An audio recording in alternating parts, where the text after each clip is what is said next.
आपने किस तरीके कोरोना वैक्सीन का विरोध किया है, क्या है विरोध? नहीं, हमने कोरोना वैक्सीन का विरोध नहीं किया है, बल्कि हमने मुसलमानों को ये रहनुमाई की है कि अगर कोरोना वैक्सीन आ जाए, लॉन्च हो जाए, तो उसका इस्तेमाल किया जा सकता है या नहीं किया जा सकता। तो इस ताल्लुक़ से हमने यह बताया है कि अव्वलन तो मुसलमानों को हिदायत दी गई है कि वो क्या चीज़ इस्तेमाल करें, क्या चीज़ इस्तेमाल ना करें। कुरान में और हदीस में जो मुस्लिम लाज हैं उसमें मुसलमानों को यह बताया गया है कि खाने के मामले में, पीने के मामले में या इलाज के मामले में वो क्या इस्तेमाल कर सकते हैं और क्या इस्तेमाल करना उनके लिए जायज़ नहीं है। तो पहली बात यह है कि इस्लाम ने हलाल और हराम को वाज़े किया है। आम हालात में इस्लाम ये कहता है कि कोई हराम चीज़ न खाना जायज़ है, न पीना जायज़ है, और न ही इलाज में कोई हराम चीज़ को इस्तेमाल किया जा सकता है। दूसरी बात है कि इस्लाम कहता है कि इंसानी जान बचाना बहुत ज़रूरी है। अगर इंसानी जान ज़ाहिर हो रही हो, कोई हलाक हो रहा हो, तो ऐसी सूरत में कोई नाजायज़ चीज़ और हराम चीज़ है उसका भी इस्तेमाल जायज़ हो जाता है। इससे किस तरीके चीज़ को इस्तेमाल किया जा रहा है इसके कोरोना वैक्सीन में? कोरोना वैक्सीन के बारे में ये सुनने में आ रहा है, लोग ये कह रहे हैं कि उसमें पोर्क के कुछ पार्ट्स का जेलेटिन इस्तेमाल किया गया है। तो हमने तो एक बात ये कही है कि अभी ये साबित नहीं है। जो वैक्सीन रजिस्टर्ड हुई है और जो आइंदा भी और कंपनियां जिन लोगों ने अप्लाई कर रखा है उनके कंटेंट्स क्या हैं अभी ये मालूम नहीं है। तो अभी ये बात तो पहले ही एडवांस है कि उसमें कोई गलत चीज़ है कि नहीं है, अभी ये बात साबित नहीं है।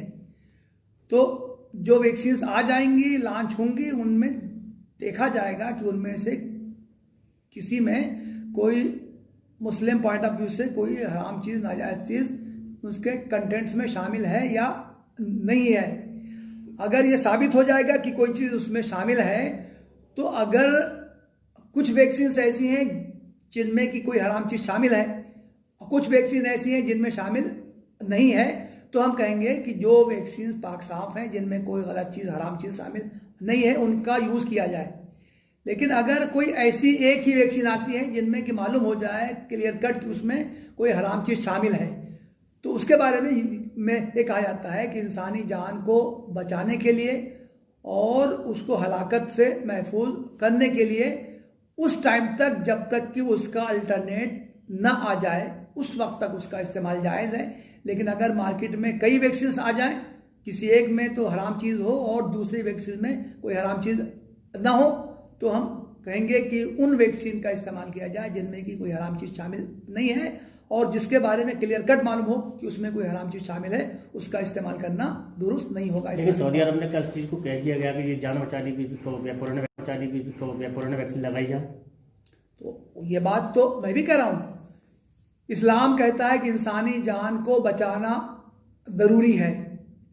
इसलिए उस सूरत में जबकि कोई अल्टरनेटिव मेडिसिन नहीं है, कोई अल्टरनेटिव वैक्सीन नहीं है, उस सूरत में अगर किसी वैक्सीन में कोई हराम उसके कंटेंट्स में कुछ शामिल है तो भी उसका इस्तेमाल किया जा सकता है।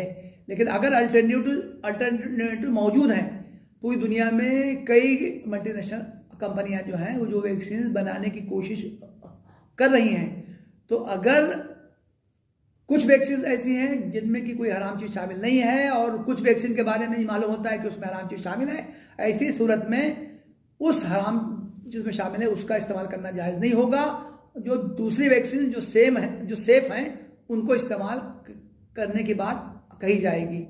लेकिन अगर मार्केट में सिर्फ एक ही वैक्सीन है और मालूम है कि उसमें कोई हराम चीज़ शामिल है, तो इंसानी जान को बचाने के लिए उसका इस्तेमाल करना जायज़ होगा उस वक्त तक के लिए जब तक कि उसका कोई अल्टरनेट ना वजूद में आ जाए मार्केट में। क्या नाम है आपका? मोहम्मद रज़ीउल इस्लाम नदवी। मैं जमात इस्लामी हिंद की शरिया काउंसिल का मैं सेक्रेटरी हूँ।